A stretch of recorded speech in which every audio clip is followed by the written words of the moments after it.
Well, finally mga idol, napakagandang balita. Siguradong matutuwa ka ngayon. Brownlee cleared na nga po to play for Gilas Pilipinas. Kaka-announce lamang po yan ngayong araw.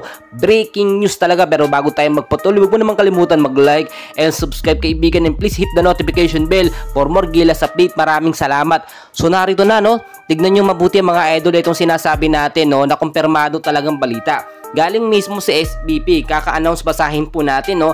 The Samahang Basketball ng Pilipinas announces that Justin Brownlee will be available to play for Gilas Pilipinas men in the first window of FIBA Asia Cup 2025 qualifiers.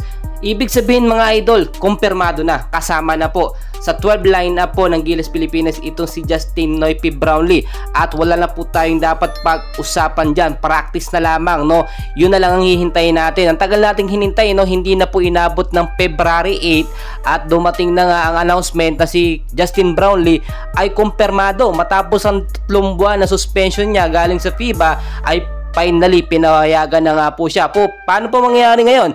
Mga idol, na Brownlee na tayo, no? Tapos pinag-uusapan na may plano nga po etong SBP at si Coach Tim ko nakuhaning naturalized player itong si Boatwright. So ngayon, dahil nga available at cleared na itong si Justin Brownlee tulad ng ating sinasabi, hindi yan magsasabay yung dalawa na yan.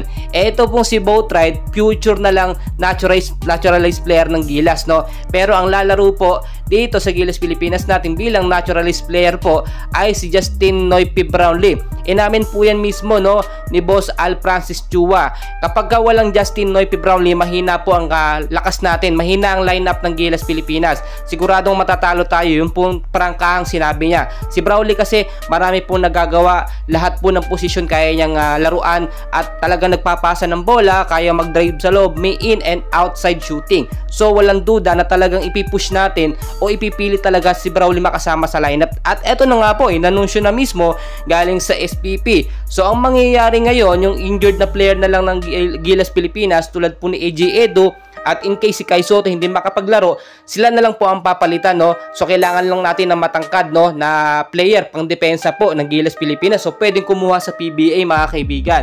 So yung sa UAAP na sinasabing choices din ng Gilas Pilipinas para kumuha, hindi na po mangyayari dahil kukuha na lang professional basketball player sa PBA. So isang matangkad na lang po sana, no, kung sakali pang backup or reserve player para kay Kai Sotto. Si AJ Edo pwedeng palitan po ng ibang player yan, pero nilinaw naman ni Coach Tim kung kahit 11 players lang po maglaro sa Gilas Pilipinas, wala pong problema. So napakagandang balita ngayon dahil yung lineup po ng Gilas Pilipinas talagang napurso na natin, malakas na po talaga. Pero talagang napabalita din si Boatwright, no, kung hindi po natuloy talaga itong si Justin Brownlee, no, ay talagang siya ang kukuhaning naturalized player ng Gilas Pilipinas at posibleng maglaro sa February window. Pero dahil nga sa napakagandang balita, si Brownlee na po ang pinili. Magandang announcement to mga kaibigan dahil po kung titignan nyo mabuti, nanggaling na po mismo sa FIBA. Ibig sabihin, cleared na sila kahit magkaroon pa po ng anti-doping test o maulit pa yung drug test na sinasabi natin, ay magne-negatibo na etong si Justin Brownlee dahil may mga papers na po, no, na nanggaling sa FIBA na cleared na talaga itong si Justin Brownlee.